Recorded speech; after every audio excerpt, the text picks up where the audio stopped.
As the soul traverses the physical and metaphysical plane, one of the biggest challenges is what is right relationship for our Atman, our true selves, and with the material world around us.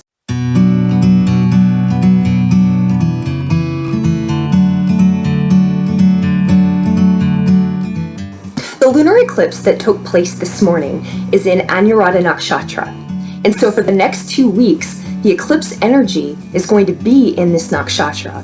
So the way that I organize these videos is to tell you about the energy, because they will describe what type of conflict you can anticipate and the intentions behind what interactions you'll have.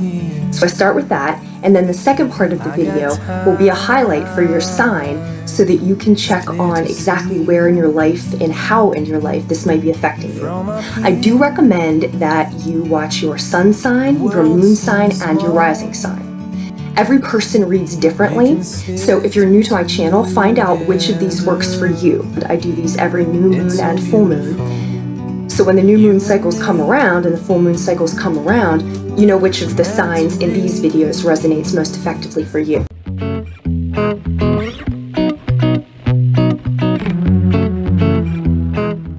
So ANURADHA is the nakshatra of dedication and devotion.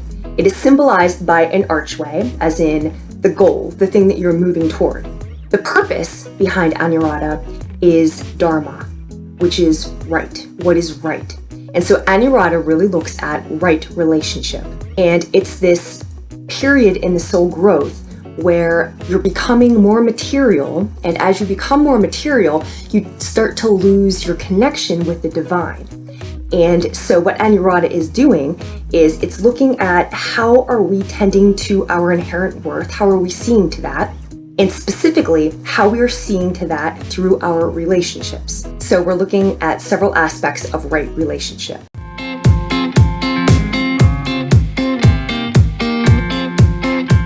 ANURADHA Nakshatra is in the constellation of Scorpio, and one of the elements of Scorpio is deception. We're looking at what is your relationship with deception, or also what is hidden. So to illustrate, here are 2 ANURADHA natives. The first is an actor who plays in 2 major productions. One of them is Game of Thrones, in which he plays a person who is completely immersed in espionage. So he deals in secrets, and then in Downton Abbey, he's a newspaper man, and the same thing, he deals in secrets. So on a low end of Scorpio, it's a person who deals in worldly secrets. On the high end of Scorpio, another ANURADHA ascendant is C.C. Zane, who was the person selected to write out the Brotherhood of Light, ancient hermetics into student format so that people could access hidden knowledge, occult knowledge. So you see, what is hidden? Is it the secrets of the world that are used to manipulate people and gain power, or are they the secrets of occultism and spirituality to help people assist in humanity?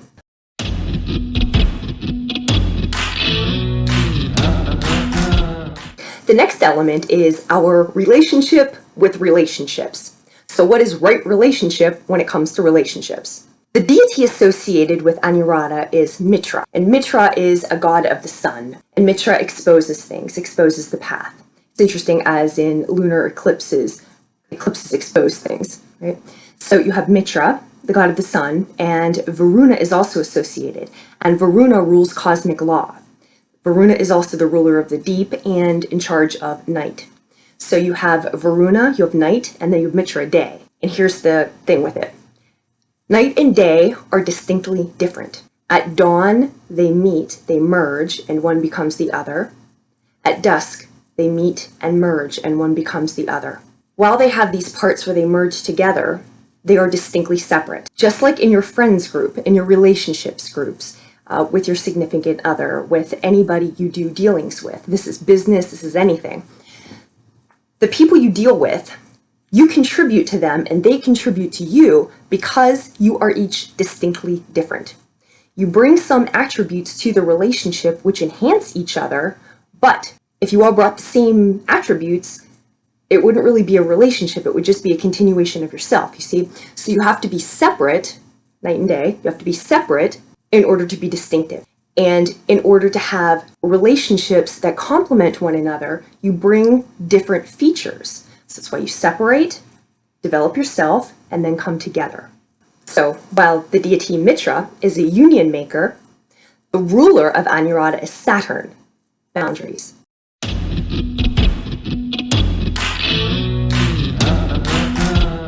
Another item with Anuradha is right relationship with our experiences. Associated with Anuradha is the lotus flower. And the lotus flower is something that has its roots in the mud and then has a long root, and at the top of the water has a beautiful flower that's seen. Now, if you're looking, you only see the beautiful flower, but the beautiful flower is the result of a lot of work and roots in the mud. The enactment of Saturn. With us as humans moving toward divinity, we need to have our roots in the mud. We need to have our roots in humility, based in humility. And why is that? Well, did you ever grow from an experience that was not difficult? Did you ever have everything going well for you, and then at the end of it, you said, my God, I really am a new person because of that? Not necessarily. It doesn't really work like that. It's the humility, it's the circumstances, the life experience that cause us to be humble, that cause us to feel humility, that enable us to develop the spiritual fortitude to ascend.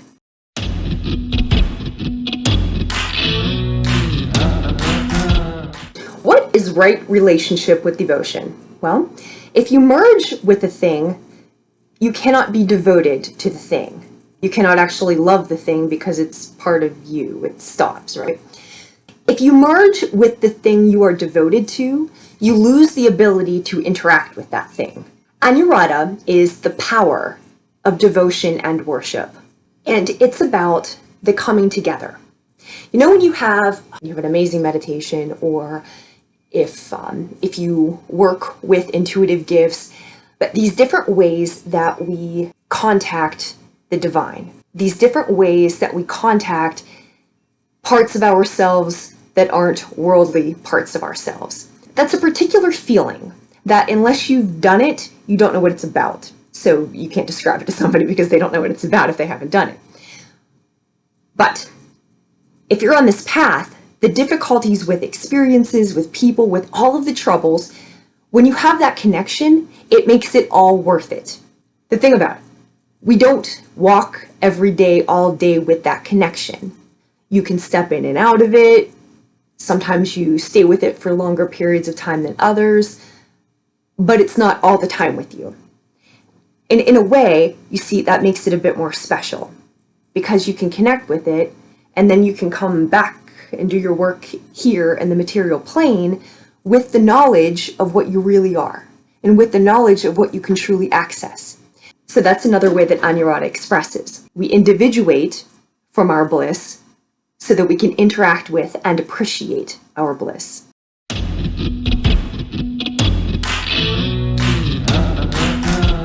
So the lessons of Anuradha are about aspiring toward our inherent worth and doing that through relationship and being devoted to something without losing ourselves in something.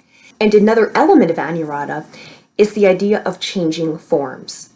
As a soul, we come to the earth and we take a body, we incarnate, because through this incarnation, we have experiences, we have relationships, but we live so that we can grow and learn and evolve. And in the process of that, we have to shake off what our form was when it no longer serves our growth. So we take on a new form. Sometimes that comes in the form of physically a new appearance. Sometimes that comes in a new profession. Sometimes that comes in the form of different personality. Sometimes that comes in the form of different friends, of different groups. But where we are currently reflects what our growth has been to this point. And so when you take on a new form, it may be that you are entering a new phase of life.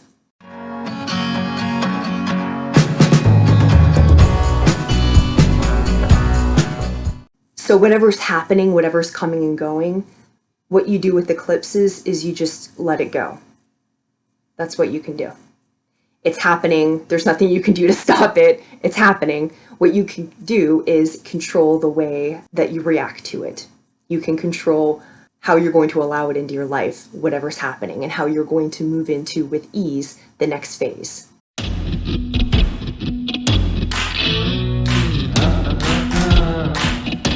Pisces, Sun, Moon, and Rising. This eclipse energy is taking place in your 9th house, and your 9th house has to do with your perspective of the world.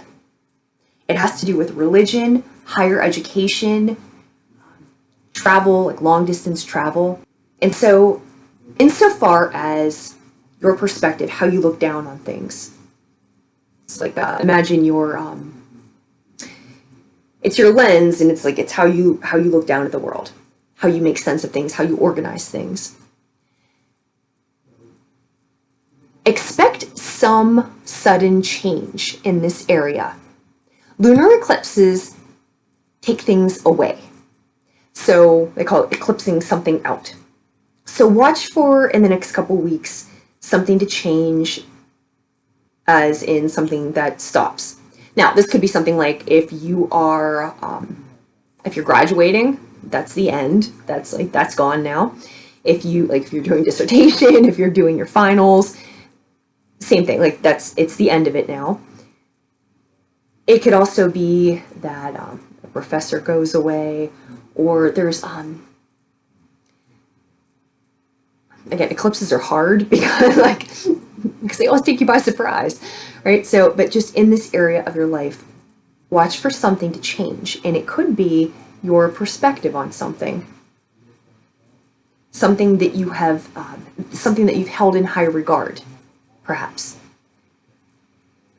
Maybe you're going to find out some information, and all of a sudden, some long-held value is going to shift.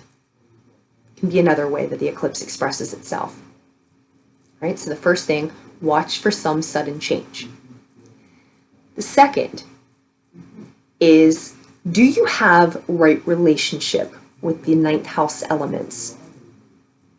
Do you have right relationships with your, we'll call it religion, spirituality, with your higher ideals?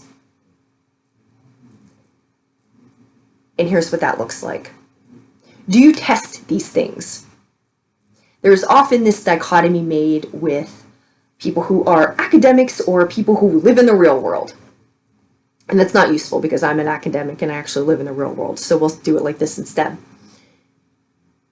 People who live in the theory or people who live in the reality.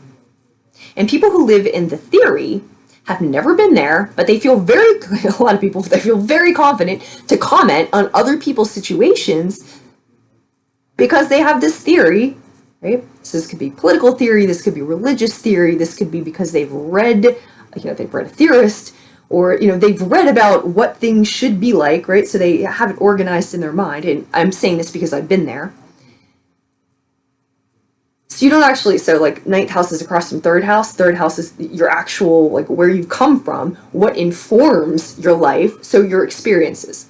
And so this is what the energy is having you look at, is this difference, right? So what is your perspective? Do you have right relationship with the information that informs your perspective? That comes all the way down from, what are your experiences? What are the actual experiences of people in that situation? Not like best case scenario, not like, hey, if everything was according to how this author said it, this is how it would look. Or according to some ancient text, or something that doesn't have any modern day relevance. But somehow people are in your worldview you're still holding people to some standard that doesn't even apply to them anymore, right? That's what the energy is having you look at. How do you live your theory? Or is it just a theory that you live a safe distance away from other people? And I'm also throwing political theory into that, because that is part of higher education, things you learn, different structural ways that systems move. Because religions, like organized religions, they too are systems. We call them also value systems. So your perspective is informed by value systems. They are the small pieces that create the perspective in which you approach the world after having learned them, right? And so the other end of that is third house stuff, the experiences that inform how you step out into the world. So it's just like your like what you've learned versus like what you've learned through your life versus what you've learned through your books, through your teachers, through other things. Neither one of them is right or wrong. But in order for something, in order to have that love, that devotion, in order to have really your faith in something, in order to have your belief in something, it needs tested. And so the love for something, the devotion for something, what the energy is like, in other words, what the energy would be asking you to do is to test it and see if this is actually an unusable theory or if this is something that is indeed relevant to other people. Is this a space that feels good to say it because you can be above others or indignant of others? You can feel a certain way about other people and you maintain a safe distance. I used to work in political campaigning, and you can say anything in political campaigning, but where I learned about the value of political structures is when I worked in a district office, right? So like the structures versus the experience of the constituents, and you see how the two line up. So in a spiritual sense, that's what's being asked of you now. Whatever perspective you are walking this world with, whatever perspective you are bringing to your experiences, how have you tested that? Do you have a right relationship with your perspective? And so finally, the third element is with your experiences, with your perspective, what secrets are there? What elements are present that are kind of below the ground current, or things you kind of leave out of the argument or leave out of the discussion, or maybe things from your past that don't really, if you put them into the equation, it wouldn't add up to where you are now? What secret things, what hidden things, what things from the past, what are you keeping quiet about? Or what are you not including in your discourse? What are you not including into the way that you think about things?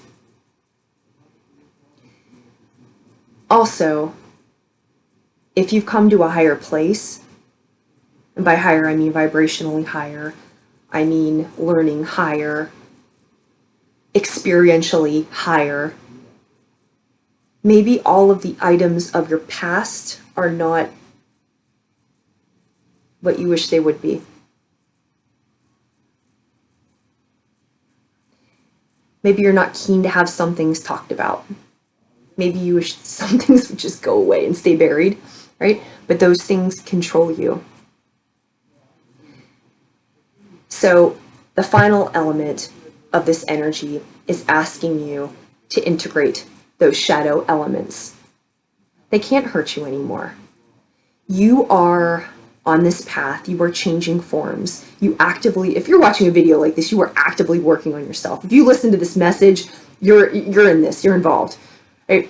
So whatever happened before, you're allowed, if it wasn't how you would think about something now, you're allowed to forgive yourself. You're allowed to, if that's appropriate. Whatever version of you performed something, or whatever things have been secret that you just didn't want to say, maybe it was your part in it, maybe it wasn't your part in it, whatever it is, they won't help you moving forward, and you don't need them anymore. So you can think of it in terms of how the spiritual people say about release it, or you can just think about it like you're carrying a sack of things that you don't need anymore, so you can just put it down. Keep walking.